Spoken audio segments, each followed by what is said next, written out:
Sheriff, yesterday an affidavit from the district attorney came out and kind of alleged some things about your office not being cooperative when it comes to the Wilkie investigation. Overall, we'll kind of go overall, and then I'll have some more specific questions about what's in that. But overall, what's your response to what he laid out in that affidavit? Well, let me preface my remarks by first of all saying, as sheriff, one of my jobs is to be the sheriff of all the people, no matter what their color, race, ethnic background. I take that very serious. I also take very serious to representing the officers who work for me. But I also have a higher responsibility in representing the safety and security of the citizens of this county. In spite of what some people might think, I take that very seriously. I've received more than my share in the last few days of hate mail, both online and Facebook.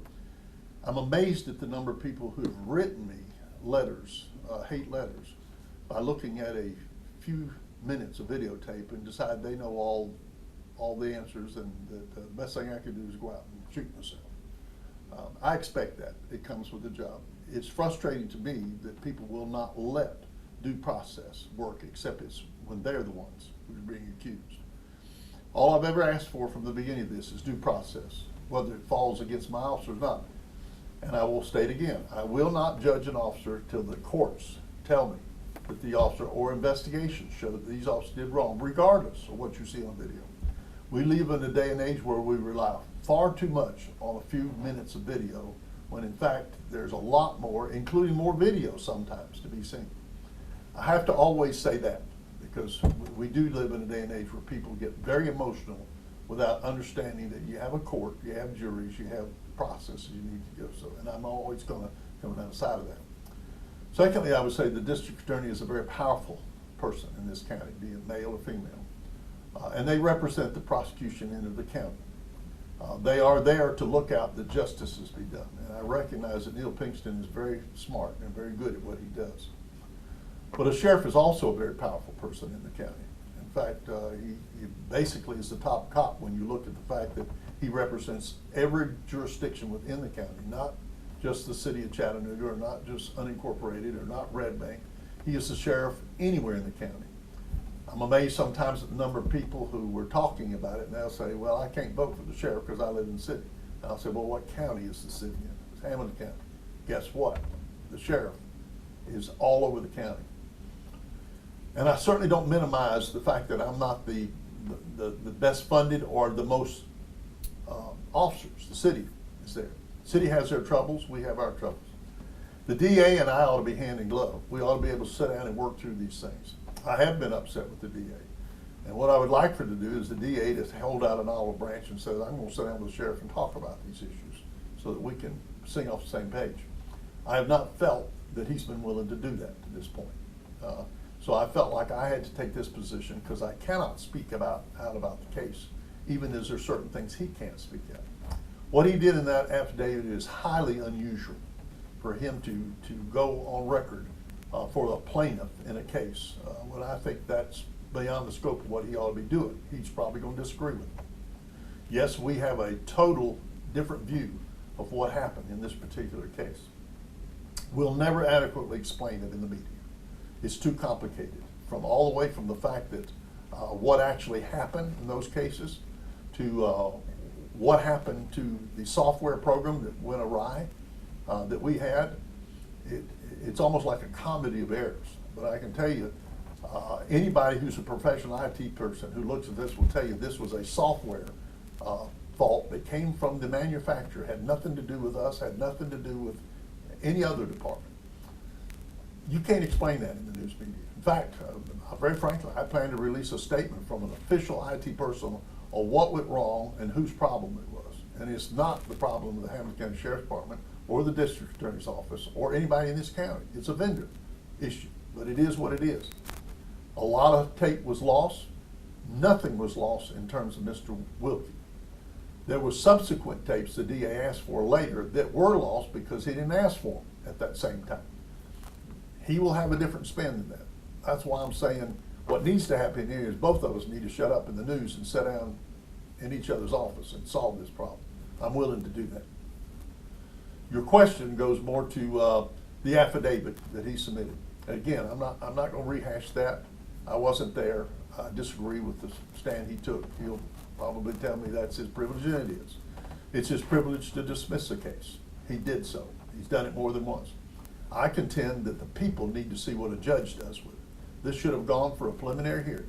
I don't think one person, even if it's DA, should have the right to dismiss a case without it going in open forum before a magistrate or a judge who would either hear the probable cause and move it on or dismiss it. I can live with that. But I do have problems when someone who's only one individual and has the power to do it dismisses it out of hand without letting both sides state their case. And I will hold on to that opinion as long as I live. Next question. Let's talk about, Just interrupt real quick. about the policy manual. So how do your deputies, how do they have access to all of the policies for HCSO? I have over 500 employees. We have a very lengthy policy and procedure manual that is required by civil service. It's required by CALEA, who certifies us. I'm afraid that the DA's off the left impression we don't have a policy manual. He's wrong. He's dead wrong. We've had a policy and procedure manual for years, ever since we've been certified. You can't be certified without a policy and procedure manual. We do not have a book because we would be having to rewrite that book every day because, as you can imagine, there's over 480 some standards that have to be in there, plus all the. So it's like every modern department. It's all online. It's all accessible to every employee. Anybody in the media can get it. You can go online with the sheriff's office. You can make a request for any portion of it. The DA did get that form of policy. The statement that came out kind of makes it look like we never had a policy and we're some backwater third world sheriff's department. That's just not true. I read those policies almost every day. Anytime anything to do with this department, especially in the area of discipline or hiring and firing, it's there. You can put in a request and get the entire policy if you want, and it is quite. I don't know how many pages it is, but it's huge, and that's always accessible. So that is absolutely wrong that we don't have a policy, and that we're now trying to throw something together.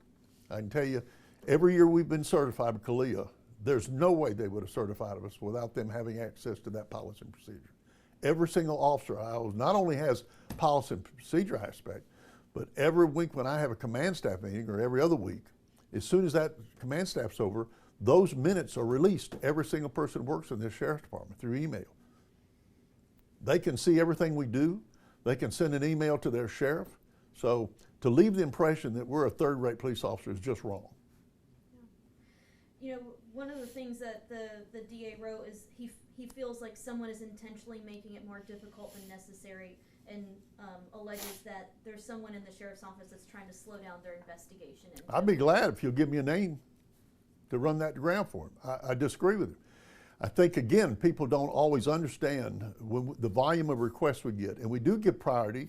A DA certainly is one of those that has the ability to have priority, but you still got to come up with that. And for instance, if he had said, I want your policy and procedure manual, I can't just pick up a book and walk upstairs, here it is. I want to know, does he want the entire thing, or does he want portions of it? What does he want?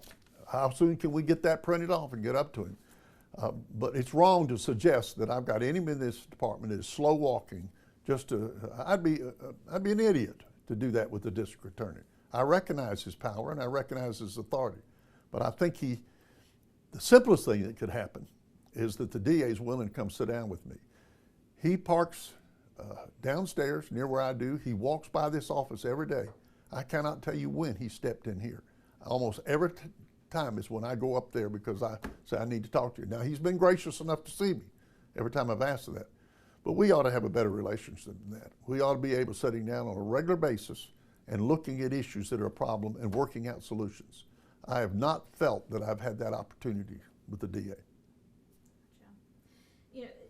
In here he kind of he makes it look like finally when things got serious, like when the TBI came in and they were able to get some videos, and when the policy was put on a disc, it kind of. Do you think that he just didn't make the request in a formal request and come and ask you the right way, and if it had been, it would have been provided when he wanted it? I can tell you he's wrong on that.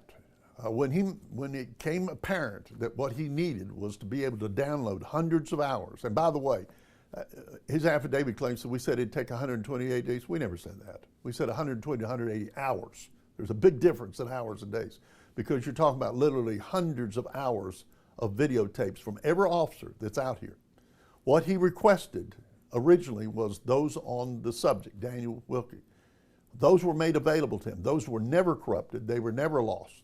They were before the corruption happened.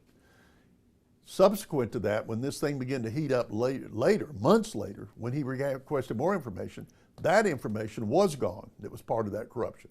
Had nothing to do with Wilkie. Wilkie's has always been there. So the impression has been we either destroyed or hid Wilkie. That's just not true. And much of the hours of the other officers he was available. But when you've got these recording systems that are literally either in real time or snippets, recording your officers out there all the time, and by the way, they're not recorded in real time. To do that, the cost would be millions of dollars to have the equipment to do that. They're recorded in kind of snippets that are based on action going on. So if nothing's happening, it's not recording. When action stops, it records. That material was furnished to him early on. However, when the corruption occurred, and this is where the problem started, this was long after he had Wilkie, the corruption started, he said, I need that material and I need all of it regarding that. My IT division immediately set out to see what was still available. They realized then that because of the corruption, a lot of it was not there. Long before the TBI came involved in it, we began to look for some vendor who could take that and see if they could uncorrupt it. We did a nationwide search for the best of the best. We found a located in California. We packaged it all up, sent them out to you. Very quickly came back and says, you'll never recover this. The corruption was too deep. You know, it's a vendor problem. You're just out of luck. They're not going to be recoverable.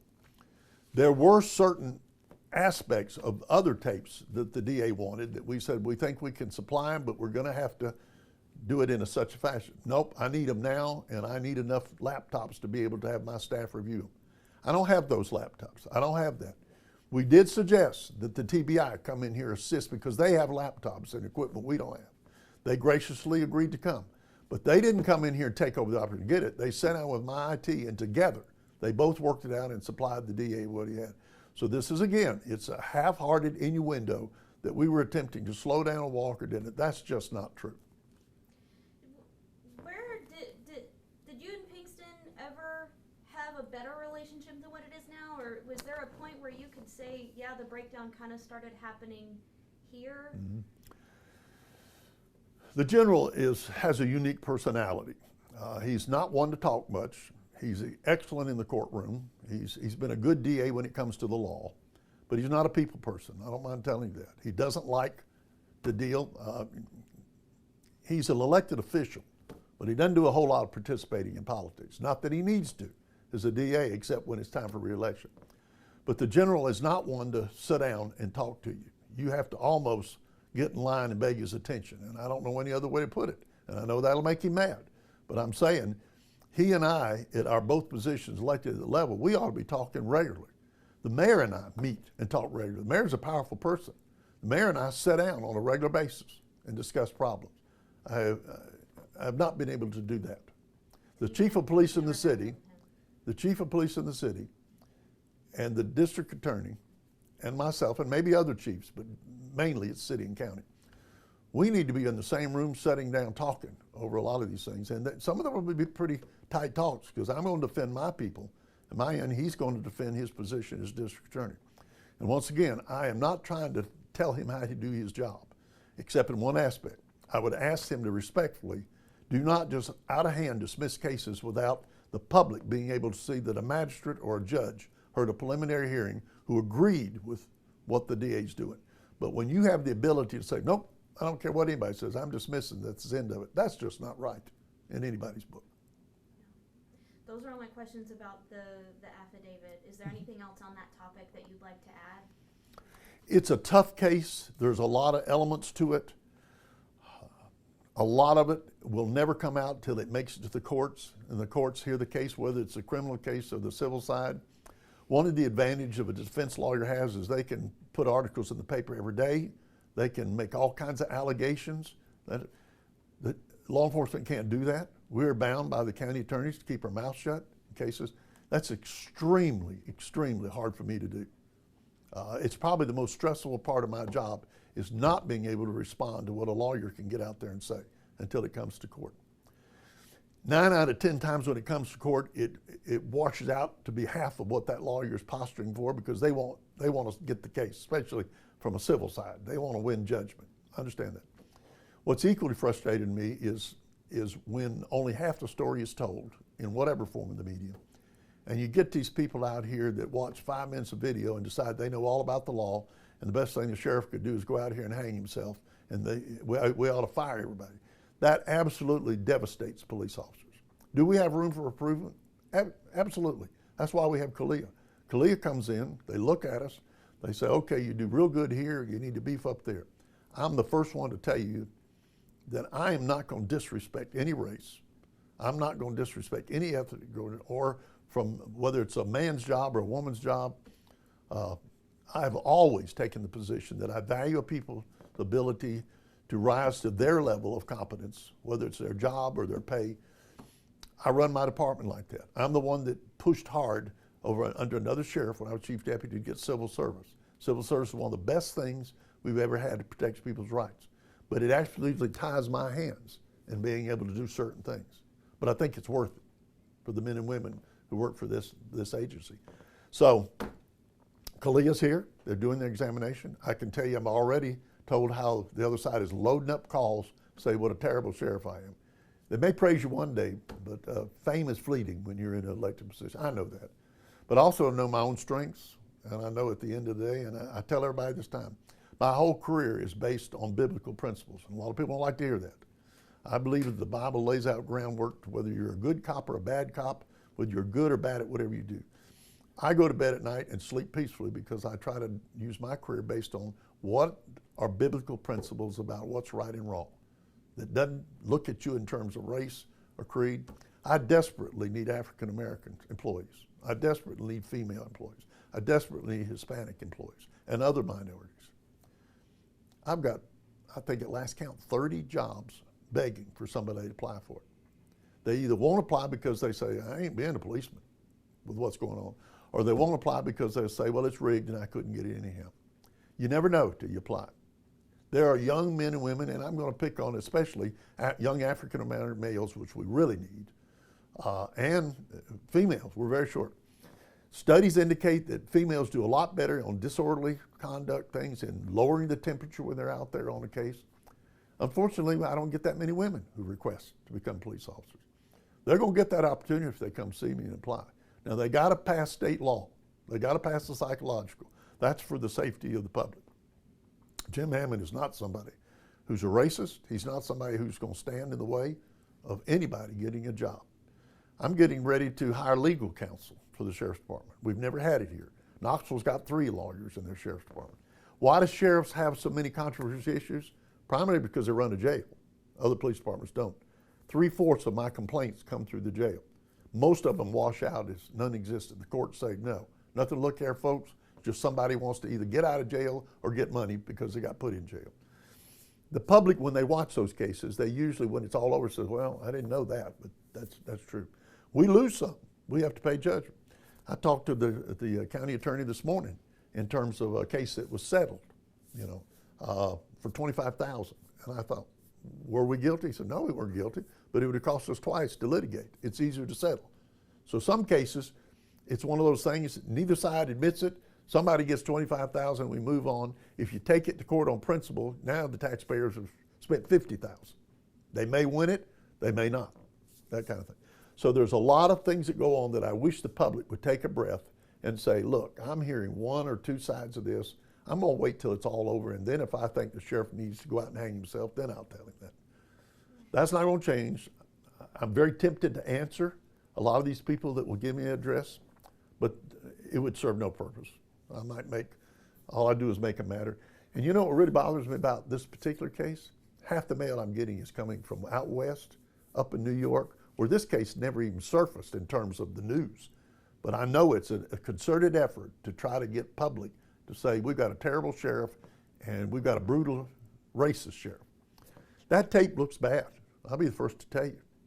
But I also know that the rules of engagement that are taught by post have a lot to do with what you saw on there. Is it right or wrong? I can't make that judgment. I'm going to just tell you, the best of the minds say once a person will not comply, you have limited choices to get them into custody. And I'm not saying it's appropriate in this case, but the one thing that has not been stated at all, this gentleman fought from the minute he knew he was going to jail. He would not comply. And if you slow down and look at it, you can see the point at which he decided, I ain't going to jail. You can hear the officer say, sir, just quit fighting. Does any of that show up in my letters? No. It shows up that we brutally beat a man who was totally innocent. If we're going to start saying that every citizen should fight the police when it's time to go to jail, we're in worse trouble than I thought.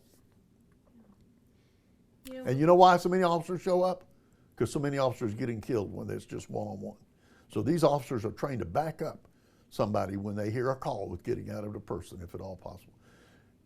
I get people say, well, why in the world you need so many officers there? Well, sit down with me and I'll explain it to you. The UTC case the other day, and I know nothing about the facts other than the lady says she didn't run the stop sign and she shouldn't have been stopped. A lot of people say, you don't need that many cops showing up. Excuse me, but you do. Just to make sure nobody, gets hurt if you can stop it from being hurt. We could spend all day talking about it, but it wouldn't change people. And you're going to be able to put on about 30 seconds of what I'm saying. If you want us to put on the whole interview online, I'd love it. Put it on there. I'll talk with Callie. At least, tell you what else I'm getting ready to release. I'm getting ready to release an IT perspective on why the system failed. I read it 10 times and I still don't understand it. But if you're an IT specialist, you will understand the complication of writing a program and how many little nuances go into making it work. And when something fails, in many cases, it has nothing to do with who's running the system. It has to do with software, which is proprietary and is written by a company that sells you that product. If there's any fault, it's in the company that sold you the product because their software writers made a mistake. But you can't really go against them the way the language is written in the vendor. I'm going to put it out there, and I hope the press will print the whole thing because it is written from a professional standpoint of why did that system crash. Just one more question, the one that my producer wanted to ask. As the days have gone on with more and more protests, even if, is it CALEA? CALEA, C-A-L-E-A, CALEA. C-A-L-E-A. And it stands for blah, blah, blah. Yeah. If they came out, would you consider changing any policies as far as use of force, or do you I will always change policy if it shows that what we're doing is not policy. Now, I can tell you, if we see an incident and this gets thoroughly investigated and says these officers are wrong, I'll be the first one to tell you there needs to be discipline. If it says the policy is fine, but the officer didn't follow it, I'll be willing to discipline. If, on the other hand, the will of the law enforcement community that writes these policies, including CALEA, which are supposed to be best practices across the nation, that's why we're CALEA certified, because we follow best practices. Does that mean every officer follows it? No. Should he be disciplined when he does come it, even up to firing? Absolutely. Should he be criminally prosecuted? In some cases, yes. So this is not Jim Hammond saying my officers did nothing wrong. It's saying let's look at the process. Let's slow down and let the due process take place, and then we'll deal with the officer. One other frustrating case, I don't mind telling you, is the one that's been going on a year and a half. I've had an officer off work because policy says I can't do anything until the case is dealt with. It's in the hands of the feds. This is another reason I don't like the DA arbitrarily sending it to the feds. I have no problem with you sending it to TBI. But when it goes to the feds, it goes in a dark hole. And it takes a year and a half. If you hear then, that's frustrating to the officer. That's frustrating to the public. That's frustrating to me because I can't move forward. So it's a lot more complicated than people think. Is that Kilpatrick? Yeah, Kilpatrick. Still wait on the feds. Wow. Year and a half later. And you know what? When you call them up and ask them, sorry, I can't talk about it. That's not good. But it's our federal system. And I appreciate the federal system, and I appreciate due process taking 3, 4, 5, 6 months, but I do not understand a year and a half of waiting on it. Did that answer the question? Or Yeah. Okay. Those are all my questions. Anything else you want to add that we didn't touch on? Yeah, somebody needs to shoot up the tree among us, and I don't mean literally shoot, but between me and the DA, one of us got to have relief. I would prefer that Neil says, Sheriff, Let's talk. I've tried to reach out to him, and he tells me he'll get with me, but we hadn't. All right, thank you so much, Sheriff.